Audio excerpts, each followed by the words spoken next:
Olá, hoje a gente vai falar, eu e minha equipe vamos falar da teoria dos jogos, embasado nos textos de Bierman, com ênfase na teoria dos jogos de votação. Para tanto, iremos discutir a respeito do que a teoria dos jogos considera que é um jogo, conceitos da teoria dos jogos.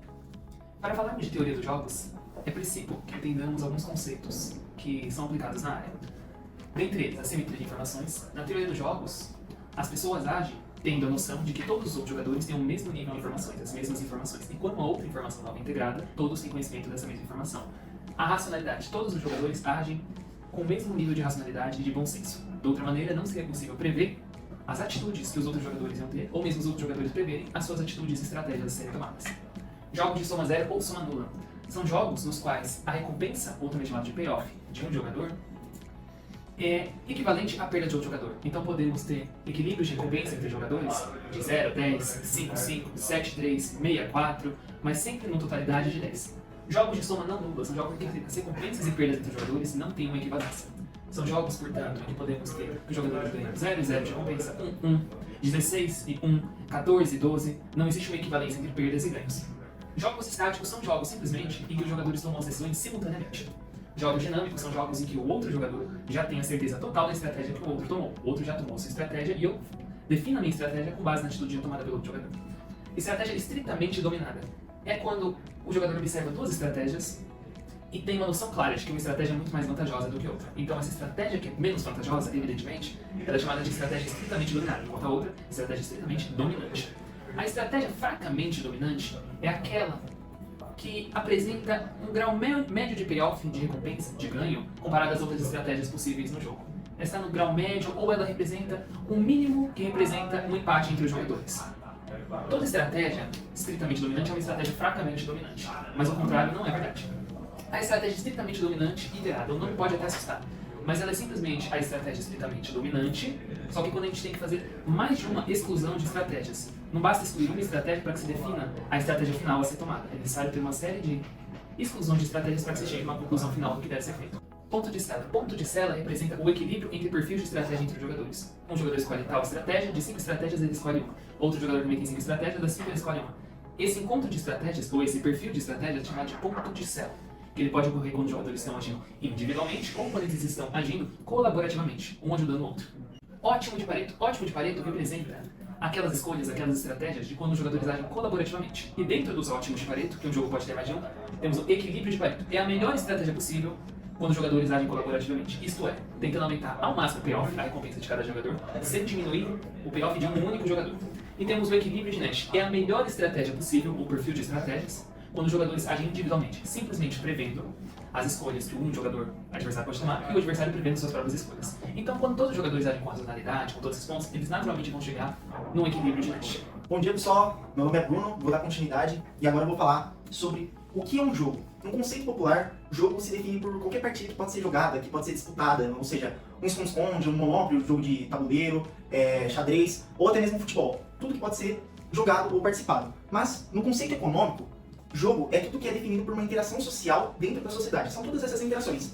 Então, por exemplo, uma empresa aérea e o sindicato dos pilotos estão negociando um novo contrato de trabalho. Um médico está fazendo uma proposta de acordo fora do tribunal a um cliente que o processou judicialmente por incompetência profissional. Ou até mesmo, os membros do comitê de ética de uma assembleia legislativa estão decidindo se encaminha um projeto de lei ao Congresso. Então, praticamente, o jogo é definido por todas essas interações sociais. Assim, o livro define que a essência de um jogo é dada pela interdependência entre tomadores de decisão de certos jogos. Bom dia, rapaziadas. Dando sequência do Bruno, meu nome é Victor e eu vou continuar aqui falando sobre a teoria dos jogos. Bom, falando sobre a teoria dos jogos, ela diz que se dá pelo modo como os indivíduos tomam as decisões quando eles estão cientes de que isso afeta o seu concorrente, o seu adversário. Então, ela afeta, toda decisão que você toma, ela afeta o seu concorrente, seja adversário, seja rival. E isso é a interação entre tomadores de decisões individuais. Ou seja, eu sou um tomador de decisão, você, o meu adversário, alguma outra pessoa, alguma outra empresa é um outro tomador de decisão, e a minha ação vai afetar essa outra empresa, essa outra pessoa, e a ação dela vai me influenciar. Ou seja, isso são chamadas decisões estratégicas, que são diferentes das outras decisões. Bom, e é sempre importante ressaltar que a teoria dos jogos que nós queremos estudar e a que a gente usa de referência para o nosso trabalho, ela não incorpora nem jogos de azar e nem jogos de aptidão física. Ela somente estuda e considera os jogos de decisão racional. Bom, continuando, eu gostaria de exemplificar um pouco da teoria dos jogos presente no jornal em 1955, abre aspas. Quer comprar um PC? Abra qualquer revista de computadores e encontrará um anúncio promovendo um equipamento de Intel Inside. Sinta a velocidade. Experimente a potência, é o poderoso Pentium, o rei dos chips. Ao menos por enquanto, se aprendemos alguma coisa ultimamente, é a rapidez com que esses computadores de hoje se transformam nas calculadoras de bolso do amanhã. E assim será para o ostentoso Pentium. Mas já surge no horizonte um sucessor, um microprocessador de nova geração da Intel Corp, cujo nome no código é B6. A Intel insiste que o maravilhoso chip ainda está em teste. Na verdade, segundo fontes bem informadas, ele está quase pronto para ser lançado, mas a Intel ainda está esperando para obter um pouco mais de sobrevida em seu chip irmão mais velho. O imensamente popular Pentium. Ninguém espera que o novo chip desbanque o Pentium rapidamente, sobretudo porque a Intel não permitirá que isso aconteça. Cada PC vendido representa um Pentium que não é vendido, diz o John Wharton, consultor do Vale do Silício. Por essa razão, a Intel adiará a produção do chip em grandes volumes até que os concorrentes comecem a reproduzir os preços de venda dos clones do Pentium. A maioria dos analistas acha que isso não acontecerá dentro de um ano ou até um pouco mais. Isso significa que os compradores de PCs devem ignorar esses anúncios em um papel brilhante e esperar pelo P6? Não. É uma razão que a Intel provavelmente não reduzirá preços e nem começará a comercializar grandes quantidades, até que Pentium comece a perder força. Os compradores usarão melhor seu dinheiro se não esperarem. Isso é importante, esse exemplo, por quê? Porque isso retrata a teoria dos jogos, que a gente vai complementar mais pra frente, estudar mais pra frente, e até o final do vídeo você vai entender quais são as medidas possíveis. Fica essa dúvida, melhor comprar agora ou esperar? Seguindo. Um ótimo exemplo é dado pelo Bierman, o dono do livro que nós estamos estudando, no quadro 1.2, que é o jogo da perfuração dos poços de petróleo. Vamos supor que uma empresa chamada Club Oil Company tem um contrato de arrendamento de 2 anos sobre um terreno de depósito de 4 milhões de barris de petróleo cru, que equivalem a 80 milhões de dólares. Ou seja, cada barril vale 20 dólares. A empresa dispõe de recursos apenas para perfurar um poço. Então, temos algumas escolhas. A. O poço largo custa de 29 milhões de dólares com capacidade de extração de 6 milhões de barris por ano, ou seja, extrai todo o depósito de 4 milhões em um ano. Já o poço B é um poço estreito, que custa 16 milhões de dólares, ou seja, 13 milhões a menos, mas com capacidade de extração de 2 milhões de barris por ano, extrai tudo no período de 2 anos, ao invés de 1, que seria o largo. E no quadro 1.2, temos escrito para vocês. O custo de perfuração da tubulação estreita seria 16 milhões, da tubulação larga 29. O custo de bombeamento, 20 milhões, seria o mesmo custeamento. E o custo total da tubulação estreita seriam 36 e da larga 49 milhões. E a receita total seria os 80 milhões, que seriam os 4 milhões de barris. Só que temos uma diferença no lucro. Com a tubulação estreita, você teria um lucro de 44 milhões de dólares, mas na tubulação larga você teria um lucro de 31 milhões de dólares. Você pensa, nossa, é muito mais jogo eu colocar a tubulação estreita, esperar os 2 anos e arrecadar todo o petróleo com mais lucro. Mas essa conclusão, ela fica um pouco prematura, porque isso é o início dessa teoria. Porque você pode-se ter um concorrente, um rival, em qualquer um dos mercados, você não pode pensar só em você, você tem que pensar nas ações de outras pessoas. Então, vamos supor que tem uma concorrência chamada Texport. Bom, temos conclusões dessa Texport.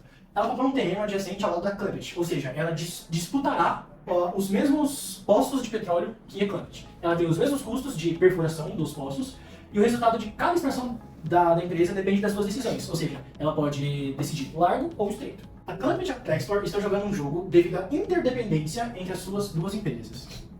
Bom, temos aqui um jogo estático que o Paulo falou já melhor pra gente. E passando esse slide, temos o equilíbrio de estratégia dominante. Visto que os possíveis resultados de uma empresa, cada decisão não fica inteiramente em sua própria mão, e sim dependente da decisão de outra empresa. Você não pode tomar uma decisão sem pensar o que a outra empresa fará. E aí temos algumas perguntas sobre essa teoria. Qual a melhor resposta se o concorrente escolher a opção largo? Bom, iremos estudar. E se a opção for estreito? Também iremos. Tendo em vista, a estratégia dominante é a melhor opção. E qual é essa estratégia dominante? É a opção largo. Uma estratégia estritamente dominante para um jogador é aquela que domina estritamente todas as outras estratégias nesse jogador, no caso, a opção estreito. Um jogador racional adotará uma estratégia estritamente dominante sempre que ela existir, ou seja, ele nunca vai querer perder o seu dinheiro, perder o seu jogo, ele sempre vai escolher em base no que for melhor para ele, sempre pensando no seu concorrente que ele fará, porque ele não pode escolher um estreito, sendo que o concorrente dele pode escolher o largo e ele ficar na dívida de $1 milhão. Seja o que for, um jogador pensa o que os seus oponentes farão no jogo, e nunca é racional adotar uma estratégia estritamente dominada. Essa é a máxima do texto. Ou seja, passando para uma simplificação seria, nesse caso, quando eliminamos essa opção, a única que nos resta é a opção largo, ou seja, é estritamente dominante. Sobre os resultados do jogo de perfuração dos poços. Quando ambas as estratégias de equilíbrio são escolhidas, as duas empresas perfuram poços largos, rendendo $1 milhão de lucro para cada empresa. Mas, se elas perfurassem os poços estreitos, que são mais baratos, cada uma lucraria 14 milhões, ou seja, 1.300% a mais. Isso é, um resultado no qual ambos se saem muito melhor do que no ponto de equilíbrio. Isso é chamado país dominado. E aqui temos, talvez, a síntese da teoria dos jogos. O dilema do prisioneiro e o equilíbrio de Nash. Bom, eu vou explicar um pouquinho sobre o dilema do prisioneiro. É assim, tem duas pessoas que estão sendo, que foram pegas, mas que não têm realmente uma prova concreta de um crime. Eles só foram achados com objetos do crime. E aí você tem a famosa delação premiada, que seria o quê? Cada pessoa sentaria em um confessionário separada uma da outra, elas não poderiam conversar e nem fazer alguma estratégia, elas seriam pegas e colocadas em uma sala junto com os policiais, e aí ela teria a seguinte opção, de se calar e não falar se ela cometeu o crime ou não, ou confessar que ela cometeu o crime. E isso fala para a pessoa A que a pessoa B também irá ter essa delação premiada, que ela também terá essa opção. E aí, eu vou explicar um pouco para vocês aqui assim, ó. Se as duas pessoas se calarem, cada um fica um ano preso e não tem problema, porque eles foram achados só com objeto desse crime. Se as duas falarem, as duas ficam 5 anos presas. Se as duas confessarem, as duas ficam 5 anos presas, não tem problema. O problema é, se uma pessoa falar e a outra pessoa não, a pessoa que falar vai estar livre e a pessoa que não falar vai ficar 20 anos na cadeia. Então, assim, o equilíbrio de Nash é visto a estratégia dominante, que é a de 5 anos. Como eu falei, o equilíbrio de Nash é nos 5 anos, se os dois falarem, porque essa opção de se calar, ela fica ruim dependendo do que o seu adversário não, o outro prisioneiro, você depende da escolha dele. Então é sempre dominante você falar, se calar. Prisioneiro verde, você fica 1 ano preso ou 20, e se ele falar, ou ele fica livre ou ele fica 5 anos. Então é sempre melhor você falar. Então você tem que tomar a decisão de falar, porque você prevê que o seu adversário também irá falar, para ter um maior benefício próprio. Senão, se os dois conversassem, eles com certeza escolheriam esta cala. E retornando um pouquinho ao nosso início do glossário, vamos falar um pouquinho de equilíbrio de ponto focal. O que seria o equilíbrio de ponto focal? É quando eu tenho um jogo que possui mais de um equilíbrio de Nash. Só que fica difícil saber qual será a estratégia tomada, qual o perfil a ser tomado, justamente por haver mais de um equilíbrio de Nash. Então utilizamos as estratégias mistas, a questão das probabilidades. Só que o equilíbrio de ponto focal tem uma especificidade, que é justamente que a probabilidade, a distribuição de probabilidades entre os equilíbrios de Nash se dá pelo estudo de convenções sociais. Por que uma pessoa prefere a moeda de cara do que a de coroa? Por que a maioria das pessoas prefeririam um restaurante elegante para visitar do que um bar de má fama? Ele distribui as probabilidades dos equilíbrios de Nash a partir das convenções sociais, o que é muito efetivo e válido dentro da teoria dos jogos. Aplicando a teoria dos jogos em um contexto mais realista, por exemplo, temos duas empresas. As duas pretendem o maior faturamento possível de um mesmo produto que elas vão vender. Elas escolhem e preveem o faturamento que terão a partir de uma possibilidade de vender esse produto a 5, a 7 e a 10 reais.